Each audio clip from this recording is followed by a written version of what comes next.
1941 թվականի հունվարին Բաքվի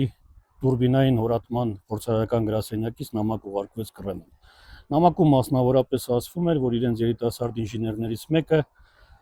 առաջարկում է նավթահորատման նոր մեխանիզմ, որը թույլ կտա նավթահորատման ընթացքում դուրս բերել նավթի պաշարների այն մասը, որը անհասանելի էր մինչ այդ։ Ինչ մեխանիզմի մասին էր խոսքը։ Մինչ այդ աշխարհում գործում էր միայն ուղղահայաց նավթահորատման մեխանիզմ, որի արդյունքում նավթի առյուծի բաժինը, նավթի պաշարների առյուծի բաժինը մնում էր ապարների արանքում։ Բաքվի այս գրասենյակի երիտասարդ ինժեները առաջարկեց եւ ստեղծեց առաջին այդ մեխանիզմը, որով 1944 թվականին Կասպից ծովում առաջին անգամ գործարկվեց հորիզոնական նավթահորատման այդ մեխանիզմը, այսինքն բացի ուղղահայաց նավթահորատումից նավթը սկսեցին հորատել նաև հորիզոնական եւ ճյուղավորված մեխանիզմով, որի արդյունքում նավթի հսկայական պաշարներ դուրս բերվեցին առաջին անգամ 1944 թվականին, ոչ թե ԽՍՀՄ-ի մասին է խոսքը, այլ ամբողջ աշխարհում առաջին անգամ։ Հայ ինժեների անունն էր Ալեքսանդր Գրիգորյան, որի մասին իհարկե շատ քիչ է խոսվում։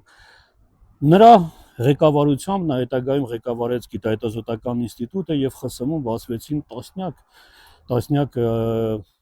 հորիզոնական նավթահորատման այսպես հորանցքներ, բայց 1980 թվականին անհայտ թերևս պատճառներով ԽՍՀՄ կառավարությունը վռնդեց Ալեքսանդր Գրիգորյանին, վտարեց ավելի շուտ ԽՍՀՄ-ից, Ալեքսանդր Գրիգորյանը գաղթեց ԱՄՆ եւ ինչ էր արեց Ալեքսանդր Գրիգորյանը ԱՄՆ-ում։ Այս մասին խոսում են իհարկե Ամերիկայի նավթահորատման մասնագետները, պատմությունը, Ամերիկայի նավթահորատման պատմությունը այսպես է ներկայացնում, որ Ալեքսանդր Գրիգորյանի այդ ստեղծած մեխանիզմի օգնությամբ ըստ ԱՄՆ-ի նավթարդյունաբերության պատմության այսպես պատմիչների ԱՄՆ նավթարդյունաբերությունը ոչ միայն ԱՄՆ, այսպես կարելի ասել համաշխարհային նավթարդյունաբերությունը առաջ մղվեց առնվազն 100 տարով։ Ալեքսանդր Գրիգորյանի մասին սիրելի ժողովուրդ կարող եք կարդալ իմ գրքերում, կոնկրետ 3-րդ գրքում ճանապարհ դեպի, այս գիրքը արդեն սպառվում է եւ այս պահին հասանելի է գրքերից նաեւ 4-րդը,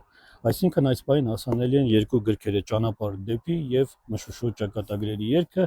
Մշուշոտ ճակատագրերի երգը, ինչպես գիտեք, 25 հայուհիների մասին է, որոնց անունները մեր ժողովուրդը կամ շատ քիչ կամ ընդհանրապես չի լսել։